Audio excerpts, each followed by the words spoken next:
Le commencement de l'œuvre de Dieu dans la création qui soupire est l'œuvre de l'Esprit du Fils en nous. Cette œuvre nous établit en tant que fils et nous permet de crier « Abba, Père ». Cette œuvre est la préparation secrète de ces fils qui constituent la clé de la délivrance de l'état de vanité et de désappointement prédominant aujourd'hui. La création entière doit être délivrée et amenée dans le plaisir de la liberté et de la gloire des fils de Dieu. Ce résultat est l'issue de la puissance de la résurrection œuvrant en nous. Notre adoption au titre de fils nous lie à l'émancipation de cette vanité imposée à la création entière. Remarquons que la création ne doit pas être délivrée au moment de cette manifestation. La création doit elle aussi prendre le caractère qui définit Christ et qui sera révélé dans le Fils de Dieu.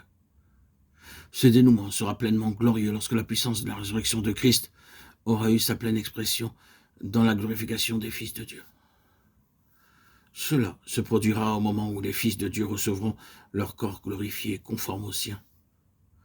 Vous pensez peut-être que ces choses ne vous aident pas beaucoup pour faire face à vos difficultés personnelles. Voilà pourquoi Romains 8 relie ses expériences pratiques avec l'ensemble du propos de Dieu en Christ. Cet appel céleste et ce dessein divin gouvernent chaque détail de notre vie spirituelle. Bien entendu, si nous considérons les événements survenant dans nos vies comme étant des incidents totalement aléatoires, nous y trouverons alors rien de positif. En revanche, si nous les apprécions comme étant en relation directe avec le but de Dieu, de nous rendre conformes à Christ, nous disposerons de la clé de leur signification. Ceci dépasse le simple plan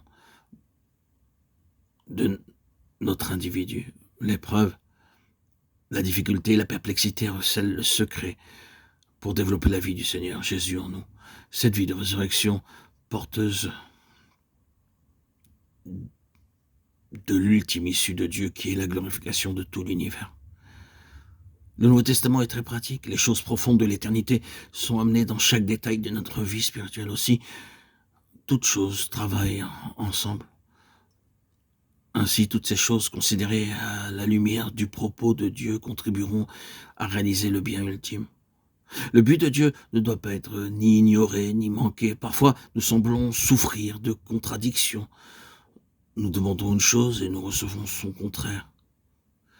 Il en est ainsi. Car le Seigneur ne désire pas nous déresponsabiliser en s'appuyant sur l'expérience contraire. Il tire de nous et développe cette force morale que seul l'Esprit Saint peut procurer. Le Saint-Esprit poussa Paul à écrire dans l'ordre suivant. D'abord sur la puissance de la résurrection de Christ, puis sur la communion de ses souffrances, et enfin sur la conformité à sa mort.